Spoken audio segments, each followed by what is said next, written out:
here with more is the Attorney General, Pam Bondi. Madam Attorney General, great to have you. Thanks, Sean. I know that you have done this for a long time as the AG of Florida, now the AG of the United States. You knew Charlie Kirk. You were friendly with Charlie Kirk. I'm sure you never imagined you would be investigating and then likely prosecuting the person responsible for this political assassination. That's got to be hard. I think it's hard on all of us, on so many Americans. And Sean, you go into prosecutor mode, you go into law enforcement mode, and you just start doing your job. But then you get home at night and you look up on the TV and you see Charlie's face and know that he was assassinated.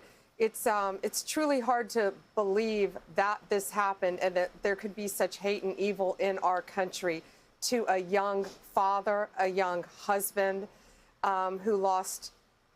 You know, he lost everything. His family's lost everything. Two beautiful young kids who will not have a father. And I think when people do this, I guess they do know the extreme hate that they must have for him and for his family to commit such an act. But justice will be served. But obviously the DOJ, coordination with the FBI and your office is acute right now. And what about the report about this roommate? What about the report that this suspect is not cooperating? I know it's hard for you to talk about investigations. Any details that you can give us?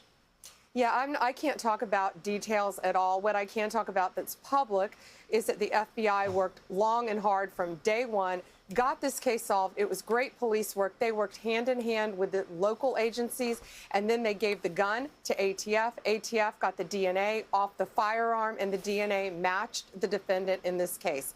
That's all public. Everyone worked so hard. This was solved so fast thanks to the work of Kash Patel, the FBI, and all of our local partners working together. And the state government is prosecuting it now. They will indict most likely tomorrow or this week. They will indict him for first-degree murder.